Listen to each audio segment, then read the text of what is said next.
آج کے خطبے میں دین اسلام کا ایک اہم پہلو جسے ہم احساس کہہ سکتے ہیں، درد کہہ سکتے ہیں، دوسرے کی پریشانی کو محسوس کرنا کہہ سکتے ہیں، اس کی اہمیت کو آپ احباب کے سامنے رکھنا چاہتا ہوں۔ حضرات گرامی، قرآن مجید فرقان حمید میں اللہ ذوالجلال والاکرام نے انسان تو انسان ہے، اگر کسی پرندے نے، کسی جانور نے، کسی حیوان نے کسی دوسرے کی خیر خواہی کی ہے تو اللہ ذوالجلال والاکرام نے قرآن مجید فرقان حمید میں اس پرندے کے اس عمل کو بھی شاندار الفاظ کے اندر بیان فرمایا ہے۔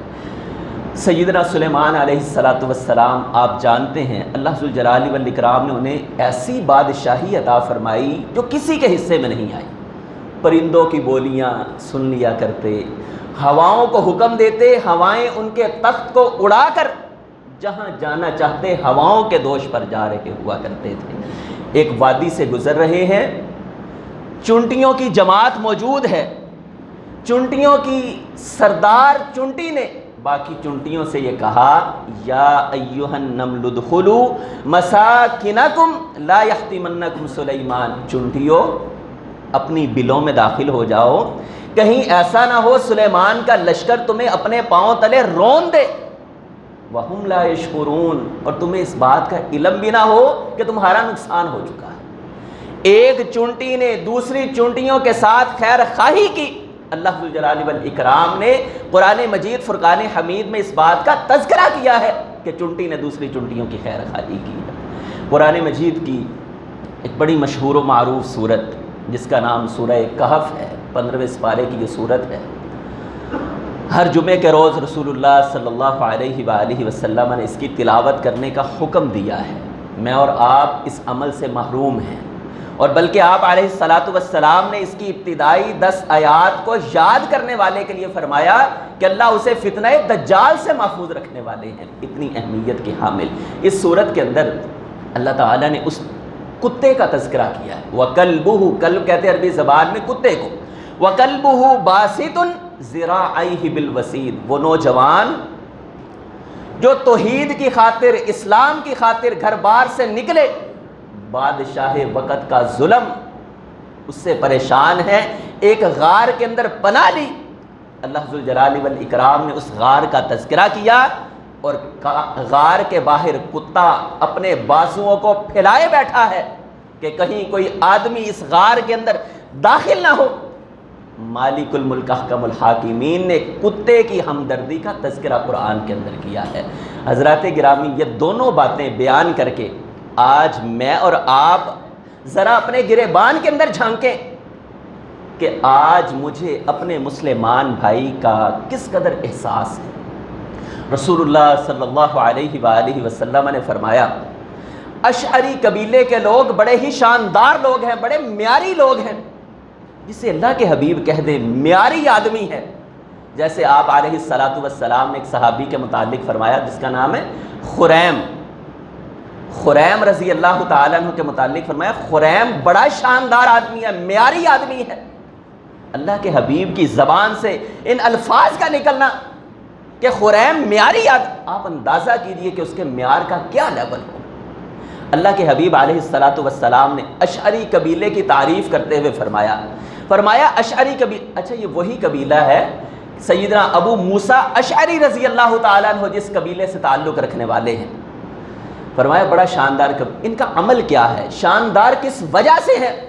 فرمایا جب بھی اس قبیلے پر کوئی آفت آتی ہے، یہ سارے کے سارے لوگ ایک جگہ پر جمع ہوتے ہیں، اپنا مال اکٹھا کرتے ہیں، پھر اس مال کو آپس کے اندر برابر برابر تقسیم کر لیا کرتے ہیں۔ ان کا یہ عمل اللہ ذوالجلال والاکرام کو بڑا محبوب ہے۔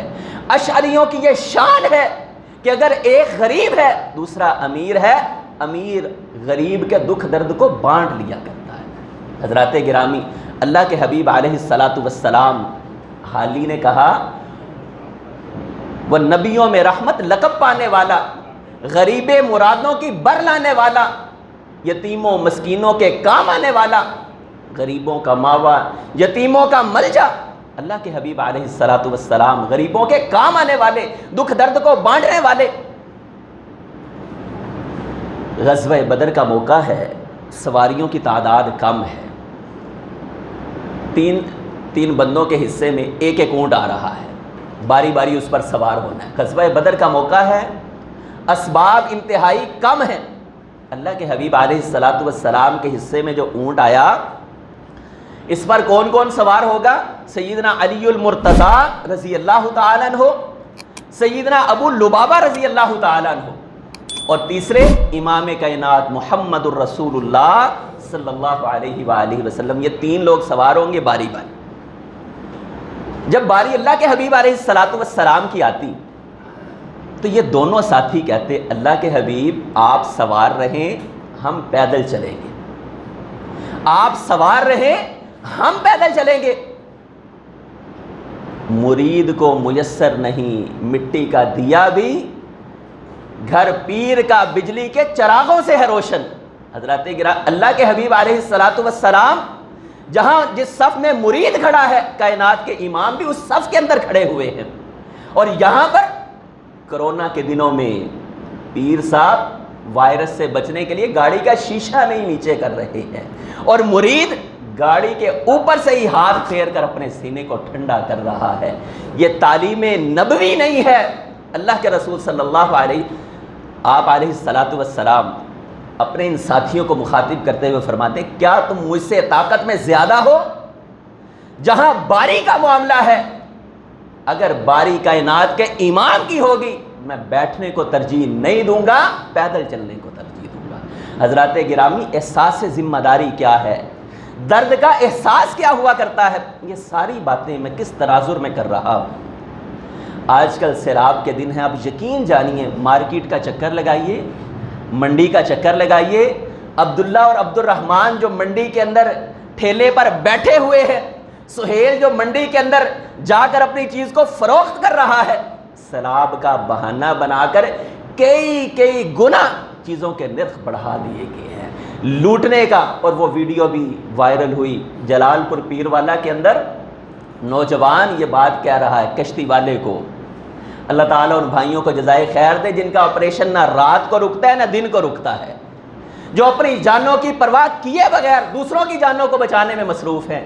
یہ پرائیویٹ کشتیاں ہیں، کہتے ہیں 30,000 روپیہ ایک چکر کا لیں گے۔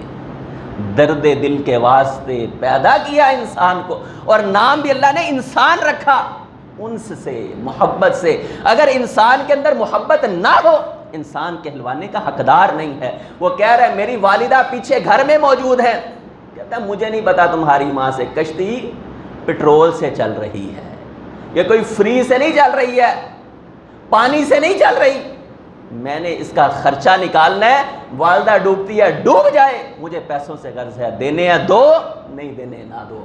افسوس کہ آج حکومت اس کے اندر سے بھی احساس درد نکل چکا ہے۔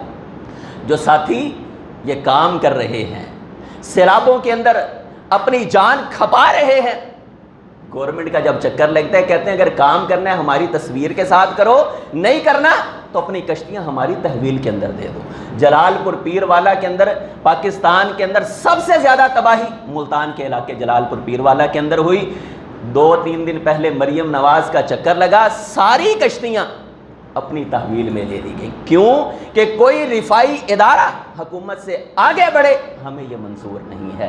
اللہ کے رسول صلی اللہ علیہ وآلہ وسلم، خندق کا موقع ہے، صحابی اپنے پیٹ سے کپڑا اٹھاتا ہے، کہتا ہے اللہ کے حبیب ہم نے پتھر باندھا ہوا ہے، آپ علیہ الصلاۃ والسلام پیر ہو تو ایسا ہو، حضرات گرامی پیر ہو تو ایسا ہو جسے مرید کی فکر ہو۔ مرید غریب سے غریب تک، اور پیر اربوں پتی بن گئے۔ حضرات گرامی پیروں کی جدادوں کا سورس کیا ہے؟ مریدوں کی کمائی ہے۔ اللہ کے حبیب کو صحابی دکھا رہا ہے، اللہ کے حبیب پیٹ پر پتھر ہے، آپ علیہ الصلاۃ والسلام نے کپڑا اٹھایا، فرمایا تمہارے پیٹ پر ایک پتھر، کائنات کے امام محمد الرسول اللہ صلی اللہ علیہ وآلہ وسلم نے اپنی کمر کو سیدھا رکھنے کے لیے 2 پتھروں کا سہارا دیا ہوا ہے۔ امام کائنات کیا احساس ذمہ داری ہے، کیسے خیر خواہی ہے۔ اپنے صحابی کو تعلیم دیتے ہوئے فرماتے ہیں، صحابی کا نام ہے ابو ذر رضی اللہ تعالی، اذا طبخت مرقۃ فاکثر ماءها وتعاہد جیرانک، فرمایا جب ہنڈیا بنایا کرو شوربہ کچھ بڑھا لیا کرو۔ اسباب و وسائل اتنے نہیں تھے، معمولی آمدن، لیکن اللہ کے حبیب کی تعلیم کیا ہے؟ اذا طبخت مرقۃ، جب ہنڈیا بناؤ پانی زیادہ ڈالو، شوربہ بنے گا، ہمسایوں کے گھر کے اندر پہنچاؤ، ہمسایوں کا خیال رکھنا۔ کائنات کے امام محمد الرسول اللہ صلی اللہ علیہ وآلہ وسلم کی تعلیم ہے۔ حضرات گرامی، آج کے اس سیلاب کے حالات کے اندر میں اور آپ ذرا گریبانوں میں جھانکے تو صحیح، یقین جانیے احساس درد نکل چکا ہے، ہم نے سوچا بھی نہیں ہے، کبھی جا کر چکر بھی نہیں لگایا ہے کہ ان لوگوں کے مسائل کیا ہیں۔ ہم اپنے گھر کے اندر سکون میں ہیں، ہمیں دوسرے کا کوئی فکر نہیں ہے۔ اللہ کے رسول صلی اللہ علیہ وآلہ وسلم فکر کے اندر رہا کرتے تھے، پریشانی کے اندر رہا کرتے تھے۔ صحابہ بیان کرتے ہیں اللہ کے رسول صلی اللہ علیہ وآلہ وسلم نے یہ عام اعلان کروایا ہوا تھا، اگر کوئی قرض لینے والا جسے پیسوں کی ضرورت ہے محمد الرسول اللہ صلی اللہ علیہ وآلہ وسلم کے دروازے پر آ جائے اسے قرض مل جائے گا۔ جس نے قرض لیا ہے ادا کرنے کی طاقت نہیں ہے، محمد کا دروازہ کھلا ہے صلی اللہ علیہ وآلہ وسلم، میرے گھر آ جاؤ، میں تمہارا قرض ادا کرنے کے لیے تیار ہوں۔ حضرات گرامی، آج انہی جذبات کو پروان چڑھانے کی ضرورت ہے، دوسرے کو کے درد کو محسوس کرنے کی ضرورت ہے۔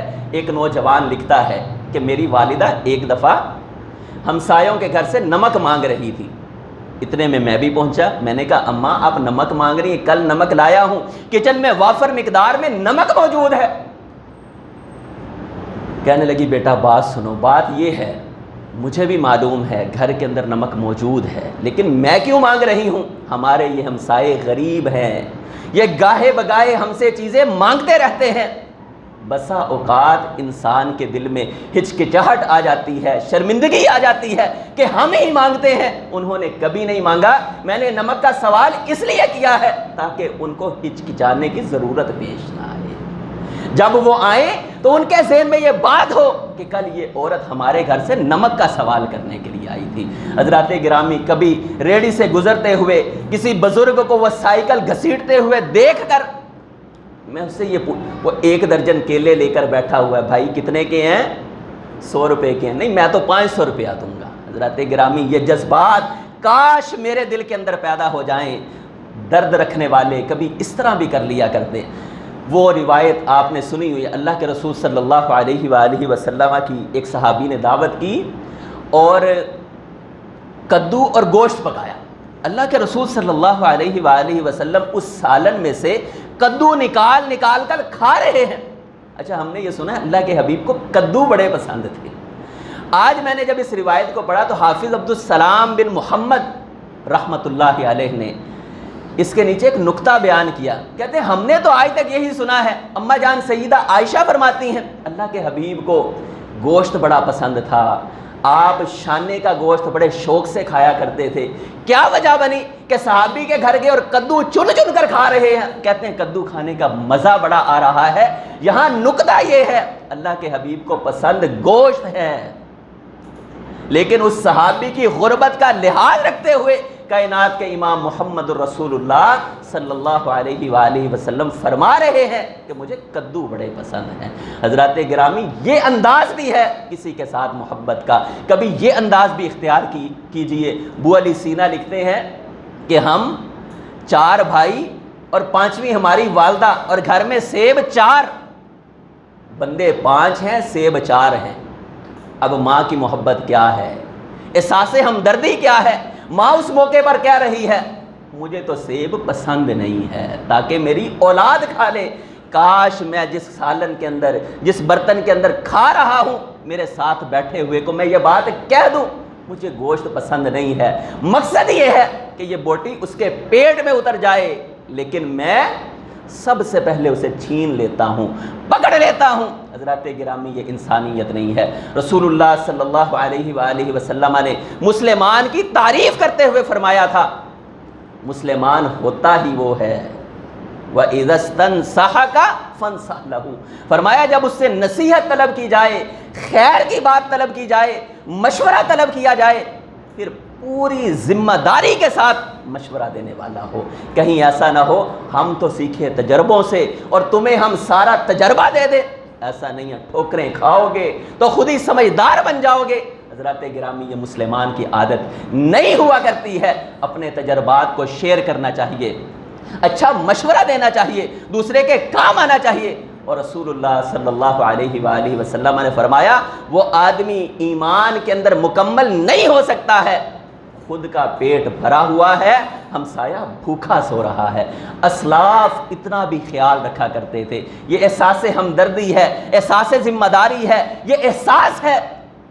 اگر گھر کے اندر کوئی چیز اچھی بنائی ہے، پاس ہمسایہ ہے، وہ غریب ہے، میں گھر کے اندر بریانی بنا رہا ہوں، ٹکا پارٹی کر رہا ہوں، کچھ اور کر رہا ہوں، خیال کیا کرتے کہ اس کی خوشبو اس ہمسائے کو پریشان کرنے والی نہ ہو۔